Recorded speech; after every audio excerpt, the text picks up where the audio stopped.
बिस्मिल्लाहिर्रहमानिर्रहीम। अस्सलामु अलैकुम रहमतुल्लाहि व बरकातुहू। नाजरीन, मैं हूँ डॉक्टर मोहम्मद फवाद फैज़ और आप तमाम अहबाब को अपने चैनल में खुशामदीद कहता हूँ। नाजरीन, आज हम जिस टॉपिक पर बात करने वाले हैं वो उन तमाम हजरात के लिए बहुत ही मुफीद है जो कि बदहज़मी का शिकार हैं, मैदा के अंदर तेज़ाबियत है, जलन है। तो ये वीडियो उन तमाम हजरात के लिए बहुत ही मुफीद है। वीडियो को आखिर तक ज़रूर देखें। नाजरीन, आज हम इस वीडियो का दूसरा पार्ट बना रहे हैं और इसका जो फर्स्ट पार्ट है उसका मैं लिंक डिस्क्रिप्शन में दे दूंगा, तो आप वहां जाके देख सकते हैं।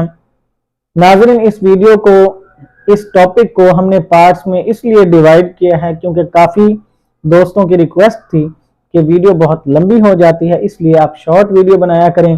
तो इसलिए शॉर्ट वीडियो के अंदर तमाम मेडिसिन को डिस्कस करना मुमकिन नहीं था, इसलिए हमने ये डिसाइड किया कि किसी भी मसले को अगर हम डिस्कस करते हैं, किसी भी मर्ज को, तो उसके मुख्तलिफ पार्ट्स बनाए जाएं, क्योंकि होम्योपैथी के अंदर मेडिसिन को अलामात के मुताबिक ही इस्तेमाल किया जाता है, अलामात और मिजाज को देखा जाता है।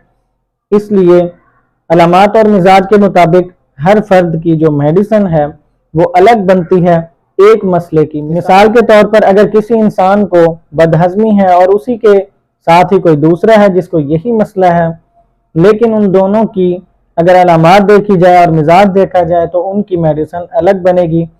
इसलिए हम अलामात के मुताबिक आपके साथ मेडिसिन शेयर करेंगे। अगर आप अलामात के मुताबिक कोई भी मेडिसिन इस्तेमाल करते हैं तो इंशाल्लाह आपको बहुत फ़ायदा होगा और आपको हैरान कुन नताइज मिलेंगे। होम्योपैथी मेडिसिन के असरात आप खुद देखेंगे इंशाल्लाह। तो अगर आप अलामात के मुताबिक ही मेडिसिन लेंगे तो ही आपको बहुत ज़्यादा फ़ायदा होगा। तो इसलिए हमने ये डिसाइड किया कि इसको मुख्तलिफ पार्ट्स के अंदर बनाएंगे। कोई भी अगर मर्ज़ है उसको मुख्तलिफ पार्ट्स के अंदर डिस्कस करेंगे, और ताकि जो अलामात आपके अंदर पाई जाएं उस मेडिसिन को आप आसानी से पहचान सकें और उसको इस्तेमाल कर सकें। तो नाजरीन, आज की वीडियो के अंदर मैं मैदा के अंदर तेज़ाबियत, बदहज़मी की वजूहात और अलामात को दोबारा से दोहरा देता हूँ, क्योंकि जो नए आने वाले दोस्त हैं ताकि उनको भी समझ लग सके कि मैदा की बदहज़मी की जो है वजूहात क्या होती हैं और जलन होती है जो वो किस लिए होती है और इसकी अलामात क्या क्या होती हैं। तो नाज़रीन, मैदा की बदहज़मी जो है, तेज़ाबियत है, उसकी जो सबसे बड़ी वजूहात हैं वो आजकल की खुराक है। अगर हम ज़रूरत से ज़्यादा चिकन का इस्तेमाल कर लेते हैं, गोश्त का, किसी भी किस्म का, तो हमारे मैदा के अंदर तेज़ाबियत होना शुरू हो जाती है, बदहज़मी हो जाती है, खट्टे डकार आते हैं।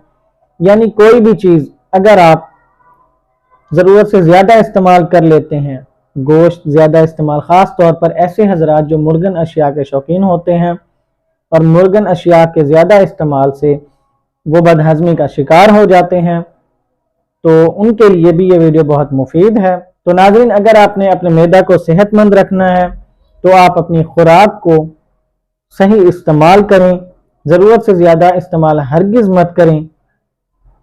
और ख़ास तौर पर एक और बड़ी वजह जो मैदा की बदहज़मी की है वो है लेट खाना खाना। जो हजरात ज़्यादा लेट खाना खाते हैं, ज़्यादा देर से खाना खाते हैं, यानी सूरज ढलने के बाद जितनी वो देर से खाना खाते हैं उतना ही उनका ज़्यादा मैदा ख़राब होता है, उतनी ही ज़्यादा उनको बदहज़मी होती है।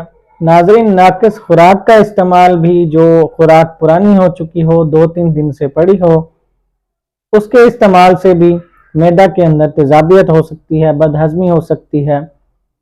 या गले सड़े फ्रूट खा लेना, गली सड़ी सब्जियां खा लेना, इस्तेमाल कर लेना, तो ये जो तमाम वजूहात हैं ये बदहज़मी की वजूहात हैं। तो नाज़रीन, अब बात करते हैं अलामात की। तो अलामात के अंदर मरीज़ को मैदा के अंदर दर्द भी हो सकते हैं, लेफ्ट साइड पर पसलियों के बिल्कुल नीचे, और खुराक की नाली के अंदर मरीज़ को यहाँ सीने के अंदर जलन भी महसूस होती है।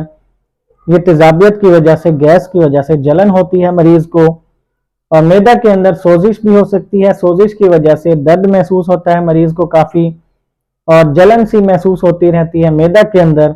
मैदा के अंदर भारीपन सा महसूस होता है, पत्थर की तरह मैदा महसूस होता है। नाज़रीन, मैदा के अंदर बदहज़मी, तेज़ाबियत की वजह से मरीज़ के सर में भी दर्द हो सकता है, سر میں بھاریپن ہو سکتا ہے، آنکھوں کے سامنے اندھیرا بھی آ سکتا ہے، اور مریض کو کافی کمزوری بھی محسوس ہو سکتی ہے، شدید نکاہت ہو سکتی ہے، اور مریض کے جسم کے اندر مختلف حصوں میں درد بھی ہو سکتے ہیں، بدہضمی کی وجہ سے، تیزابیت کی وجہ سے مریض کے پیٹ میں کہیں بھی درد بھی ہو سکتے ہیں، مختلف کنڈیشنز ہوتی ہیں بدہضمی کی، تو انہی کنڈیشنز کے مطابق ہی ہم آپ کے ساتھ میڈیسنز ڈسکس کر رہے ہیں۔ تو ناظرین، معدہ کے اندر مریض کو کافی بے چینی بھی ہو سکتی ہے بدہضمی کی وجہ سے، شدید بے چینی، جس کی وجہ سے مریض بے چین ہوتا ہے، بہت بار بار پانی پیتا ہے، تو اتنی زیادہ بے چینی ہو سکتی ہے معدہ کی اس کنڈیشن میں جبکہ معدہ بہت زیادہ خراب ہو چکا ہو، تو اس لیے ہم سٹیپ بائی سٹیپ آپ کے ساتھ میڈیسن شیئر کریں گے۔ اس لیے آپ معدہ کے متعلق تمام تر معلومات حاصل کرنے کے لیے ہمارے ساتھ جڑے رہیں تاکہ آپ کو تمام میڈیسنز کی سمجھ لگ سکے کہ آپ کے اندر کس میڈیسن کی علامات پائی جاتی ہیں، تاکہ آپ مکمل طور پر شفا حاصل کر سکیں۔ تو ناظرین، اب بات کرتے ہیں میڈیسن کی۔ آج ہم آپ کو ایسی میڈیسن بتائیں گے جو کہ معدہ کے اندر تیزابیت اور خاص طور پر کھٹی ڈکاروں کا آنا، معدہ کے اندر گیس کا اوپر کی طرف اٹھتے ہوئے محسوس ہونا، زیادہ گیس ناف سے اوپر محسوس ہونا، شدید نکاہت کا ہونا، تو ناظرین وہ میڈیسن ہے کاربوویج۔ اس کا استعمال میں آپ کو بعد میں بتاؤں گا، پہلے ہم اس کے تمام علامات دیکھ لیتے ہیں معدہ کے متعلق۔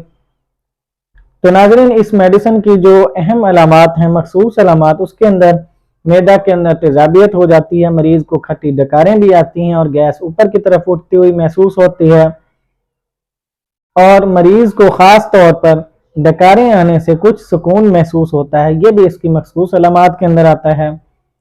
اگر آپ کے اندر ایسی علامات پائی جاتی ہیں کہ گیس کا زیادہ اوپر کی طرف اٹھنا، ناف سے اوپر اور خاص طور پر کھٹی ڈکاروں کا آنا، منہ میں سے خوراک کا نکلنا، کھٹی ڈکاروں کے ساتھ منہ کی طرف خوراک کا آنا، تو معدہ کے اوپر والے حصے میں، خاص طور پر معدہ اور آنتوں کے اوپر والے حصوں میں زیادہ مسئلہ ہونا، تو یہ علامات اگر آپ کے اندر پائی جاتی ہیں تو آپ کے لیے یہ میڈیسن بہت ہی مفید میڈیسن ہے۔ ناظرین، اس میڈیسن کو استعمال کرنے کے لیے آپ اس کی 30 پوٹینسی لیں اور دن میں 3 سے 4 بار استعمال کریں۔ اگر آپ کو مسئلہ زیادہ ہے، مرض زیادہ ہے، تو آپ اس میڈیسن کو دن میں 4 بار بھی استعمال کر سکتے ہیں۔ آپ اس کے 7 ڈراپس 7 ڈراپس دن میں 3 سے 4 بار تھوڑے سے پانی کے اندر مکس کر کے آپ استعمال کریں، اور جیسے جیسے آپ کے مرض کے اندر بہتری آتی جائے ویسے ویسے آپ اس کے وقت کے اندر اضافہ کرتے جائیں، یعنی 4 سے 3 بار کر دیں، 3 سے 2 بار کر دیں، اور ناظرین آخر میں آپ آہستہ آہستہ کر کے میڈیسن کو چھوڑ دیں جب آپ کا مرض مکمل طور پر ٹھیک ہو جائے۔ کسی بھی میڈیسن کو اچانک نہیں چھوڑنا، آہستہ آہستہ کر کے چھوڑیں تاکہ آپ کا معدہ مکمل طور پر شفا یاب ہو جائے۔ تو ناظرین، یہ تھی ہماری آج کی میڈیسن جو ہم نے آپ کے ساتھ ڈسکس کی ہے۔ آپ نے اس میڈیسن کی علامات کو غور سے نوٹ کرنا ہے۔ اگر آپ کے اندر یہ علامات پائی جاتی ہیں، یعنی معدہ کے اندر جلن، تیزابیت اور خاص طور پر ڈکاروں کا، کھٹی ڈکاروں کا آنا، اور اس کے ساتھ ہی ساتھ خوراک کا اوپر کی طرف اٹھتے ہوئے محسوس ہونا، گیس کا زیادہ اوپر کی طرف آتے ہوئے محسوس ہونا، اگر یہ علامات پائی جاتی ہیں تو آپ کے لیے یہ میڈیسن بہت ہی مفید ہے، انشاءاللہ آپ کو بہت فائدہ ہوگا۔ ناظرین، کوئی بھی ہومیوپیتھک میڈیسن ہے اس کو آپ علامات کے مطابق استعمال کریں، انشاءاللہ آپ کو بہت فائدہ ہوگا۔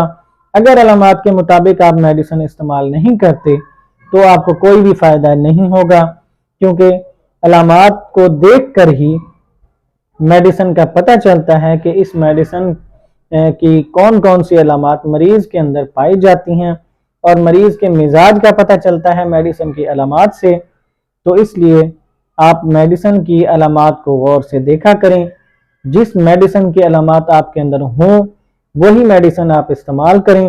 اگر آپ کے اندر اس میڈیسن کی علامات نہیں ہیں تو آپ اس میڈیسن کو استعمال بالکل نہ کریں، قریبی کسی بھی اچھے ہومیوپیتھک ڈاکٹر کے پاس جائیں اور ان سے مشورہ کریں، تو وہ آپ کو میڈیسن سجیسٹ کریں گے، انشاءاللہ آپ کو بہت فائدہ ہوگا۔